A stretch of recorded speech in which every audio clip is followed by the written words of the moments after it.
এক নাবালিকাকে শারীরিক নিগ্রহের অভিযোগ উঠল ৭০ বছর বয়স্ক এক বৃদ্ধের বিরুদ্ধে। অভিযোগের ভিত্তিতে বাগডোগরা থানার পুলিশ পক্সো ধারায় ওই বৃদ্ধর বিরুদ্ধে মামলা রুজু করেছে। ঘটনার জেরে চাঞ্চল্য বাগডোগরা বাউকালী এলাকায়। অভিযোগকারী নাবালিকার বাবা জানান, শুক্রবার প্রতিবেশী ওই বৃদ্ধ প্রলোভন দেখিয়ে মেয়েকে তার বাড়িতে নিয়ে যায়। সেখানে দুষ্কর্ম করার উদ্দেশ্যে ওই নাবালিকার গোপনাঙ্গে স্পর্শ করে। এমনকি বিষয়টি জানাজানি না করার জন্য নাবালিকাকে শাসানি দেয় অভিযুক্ত ওই বৃদ্ধ। সেই সময় কাজের সূত্রে নাবালিকার বাবা ও মা দুজনেই বাড়ির বাইরে ছিলেন।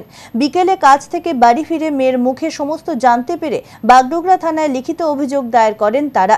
এরপর রাতেই অভিযুক্তকে গ্রেফতার করে পুলিশ। যদিও এই ঘটনা সম্পূর্ণ উদ্দেশ্যপ্রণোদিত এবং ষড়যন্ত্র করে তার স্বামীকে ফাঁসানো হয়েছে বলে জানান অভিযুক্ত বৃদ্ধর স্ত্রী। পুরনো বিবাদের জেরেই এই প্রতিশোধ বলেও জানান তিনি। আমি তো জানি না, আমি তো কাজে গেছিলাম, আমার বৌমা ছিল, কিভাবে ফাঁসালো আমি সেটা জানি না। তো কি শুনলেন? এসে শুনলাম এইরকম ব্যাপার। তারপর বললো, শুনলাম, তখন বুড়াকে এসে নিয়ে গেল। আমি মনে করতেই পারি না ওটা ওই কাজ করতে পারে, মনে করি না। আমি কোনোদিন এই কাজ কোনোদিন করেইনি মনে হয়। আর কি ওইখান বুড়ালে বসে ওই কাজ করতে পারে? আমার সঙ্গে ফাঁসানো হয়েছে। এদিকে শারীরিকভাবে অক্ষম ওই নাবালিকার সঙ্গে ওই বৃদ্ধ কিভাবে এই দুষ্কর্ম করতে পারে তা কোনোভাবেই মেনে নিতে পারছেন না গ্রামবাসীরা। যদিও এই ঘটনায় অভিযোগকারী ওই নাবালিকার বাবা ক্যামেরার সামনে মুখ খুলতে চাননি। আপনি থানা থেকে নিয়ে নেবেন, বাস। থানা থেকে তো নেবো, তোমার মুখ থেকে তো শুনতে চাইছি।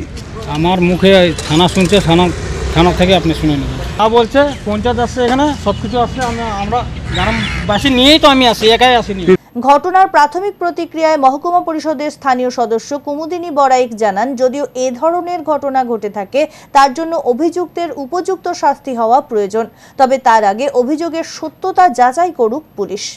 ये तो बहुत ही शर्मनाक घटना है। हमारे इलाका में ऐसे हुआ है और ये 60-70 के आदमी के ऊपर शोभा नहीं देता है। अगर वो सच में गलती कर चुका हो तो उसको मैं प्रशासन से निवेदन करूंगी कि उसको कड़ी से कड़ी सजा मिलनी चाहिए। ऐसे उस शिक्षा मतलब यहाँ पे समाज में शिक्षा मिलना चाहिए कि ऐसे दोबारा घटना ना हो।